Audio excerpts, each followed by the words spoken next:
The United States President Donald Trump threatens to impose 100% tariffs to the BRIC countries if they insist on creating a new currency.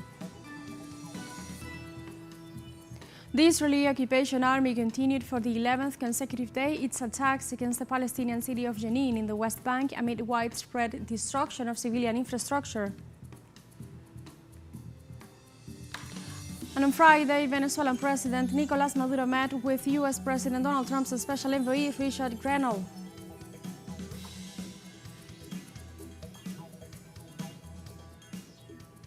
Hello and welcome to From the South. I'm Alejandra Garcia from teleSUR Studios in Caracas, Venezuela. We begin with the news. Stay with us.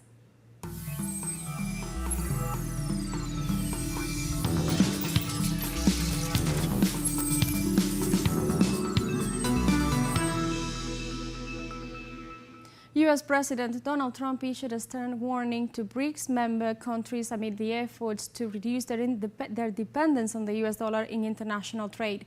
In a publication on the social network Truth Social, the U.S. President assured that he will not allow the creation of an alternative currency or the backing of currencies that challenge the supremacy of the dollar, threatening to impose 100% tariffs on members of the BRICS and exclude them from the U.S. market if they persist in their attempts. Since 2023, the BRICS has been discussing the possibility of creating a common currency backed by commodities, an initiative that, although still at a theoretical stage, is causing concern in sectors of the U.S. politics.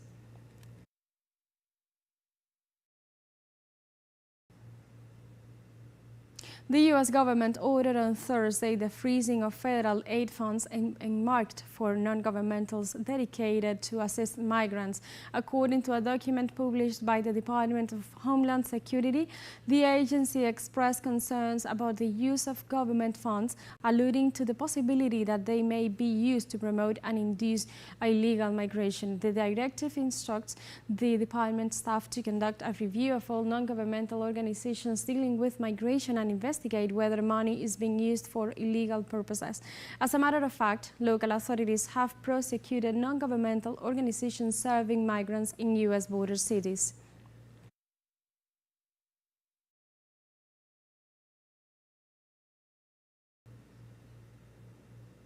And U.S. President Donald Trump rose to power by making mass deportations of undocumented immigrants a central promise of his campaign. Today, those promises have become a stark reality, one that the world is watching with growing despair.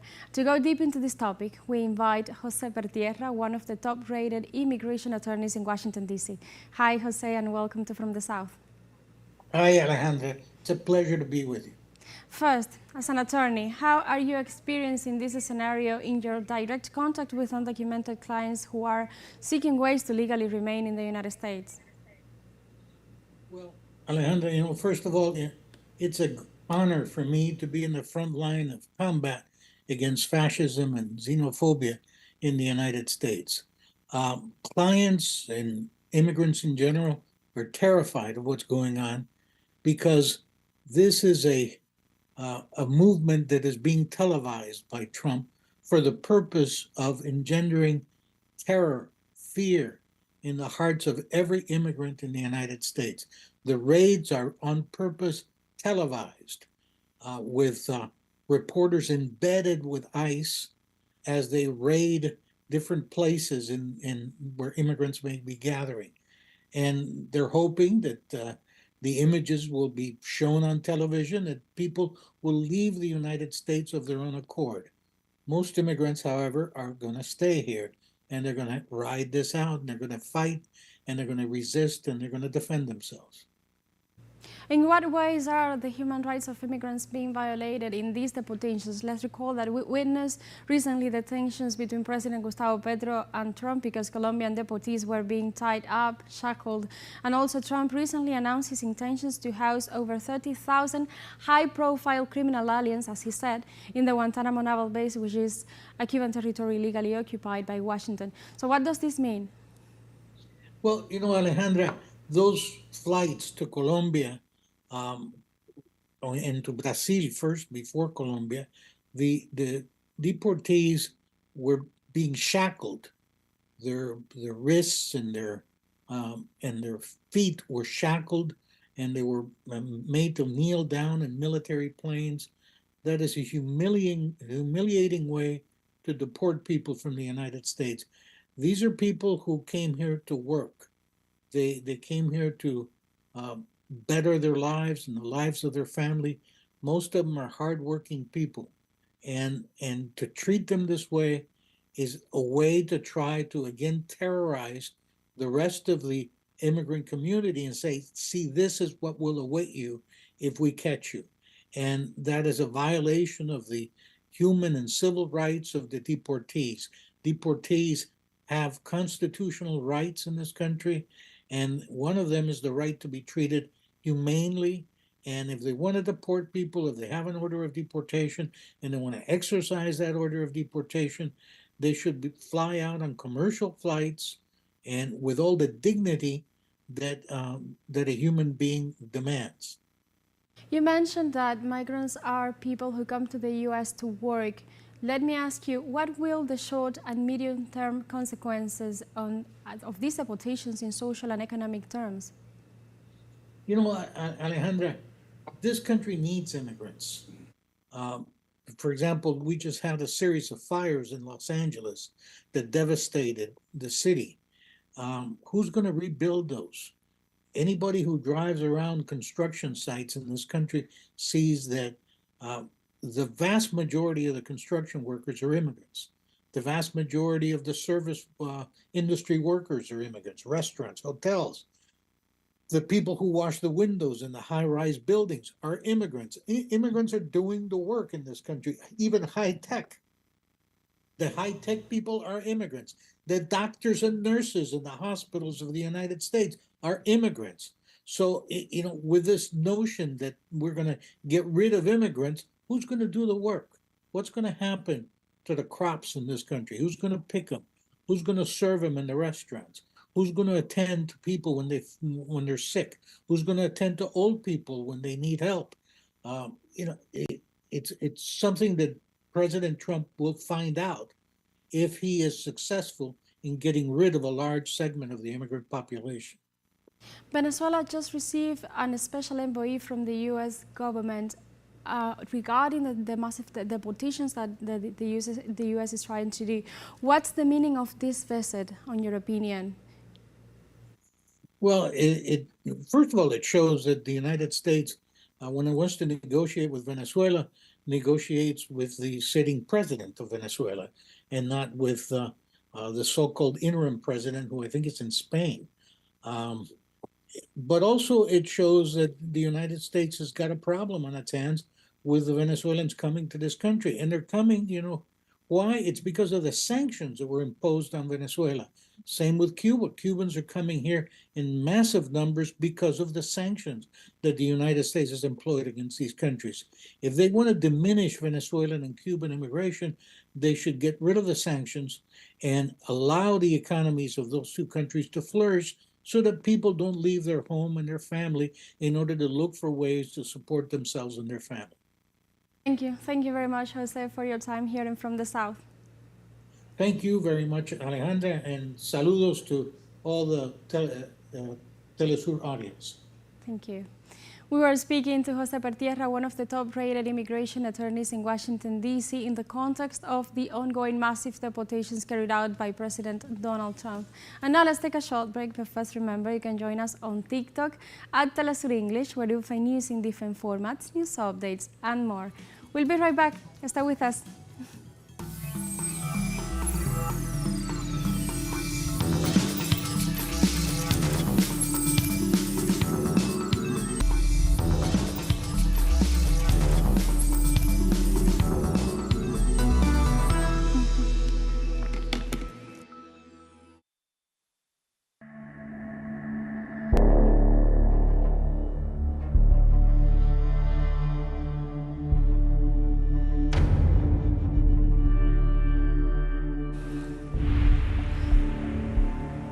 Welcome back to From the South. The Israeli occupation army continued for the 11th consecutive day its attacks against the Palestinian city of Jenin in the West Bank amid widespread destruction of civilian infrastructure. At least 50 Palestinians have been killed during the Israeli aggressions, while widespread arrests have been carried out against civilians in the Jenin refugee camp in the occupied West Bank. The attacks have destroyed homes, streets, water and sewage system and businesses, and have included the siege of the main hospitals in the city.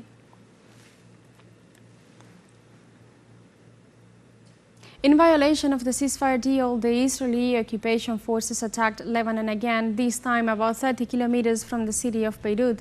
The Israeli Defense Forces said the attacks were against the Hezbollah Shiite movement, who they consider poses a threat to the Zionist state. According to recent statements by representatives of the occupation forces, they will remain deployed in that Lebanese territory to eliminate any possible threat to the state of Israel. On the other hand, the Israeli Defense Minister said its armed forces will not respect the ceasefire agreement as long as the Hezbollah movement remains in that territory.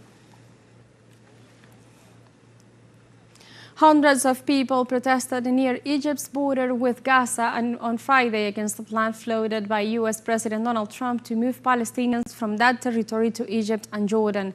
The demonstrators waved Egyptian and Palestinian flags near the Rafah border crossing, a highly secured military zone accessible only under official escort. Egypt and Jordan have strongly rejected the intention of the U.S. president, who insisted on Thursday that both countries were in debt with the United States and should accept his idea.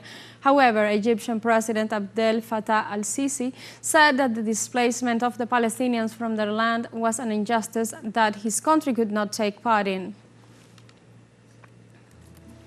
And now we have a second short break coming up, but before we invite you to visit our YouTube channel at teleSUR English, there you'll be able to rewatch our interviews, top stories, special broadcastings and more. Hit the subscribe button and activate the notification bell to stay up to date on the world's most recent events. Fun a short break. Don't go away.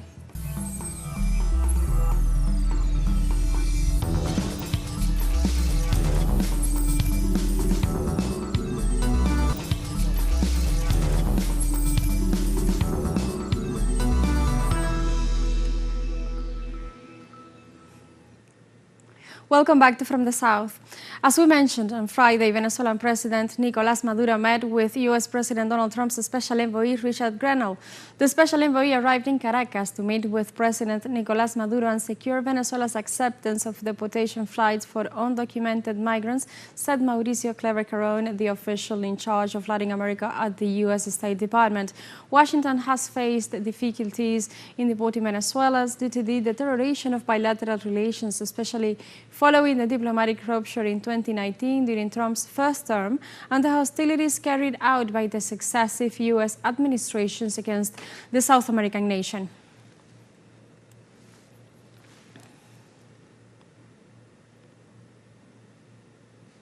The government of Venezuela denounced that the former Colombian President Álvaro Uribe Vélez wanted the incursion with paramilitary groups in the Catatumbo zone to generate destabilization.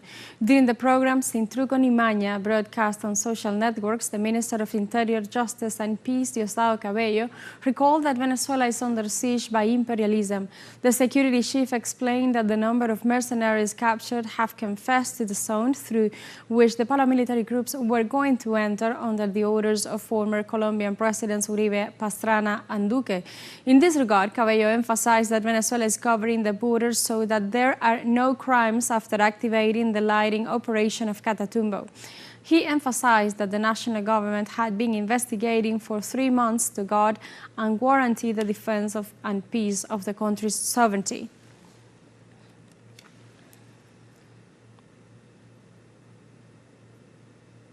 In Cuba, the International Summit for the Balance of the World culminates with forum socialization workshops and the World Congress of Poets for Peace in Defense of Life. As part of the program, the forum's International Coalition of Humanity and Building a World Beyond Wars are planned to face together the problems of development and face the consequences derived from war conflicts. In parallel, a space for socialization of experiences of the José Martí Cultural Society in the study and promotion of Martí's ideology in the largest of the Antilles is planned as well as the International Meeting of Merchant Shares and the Third International Colloquium of Historians of Cuba.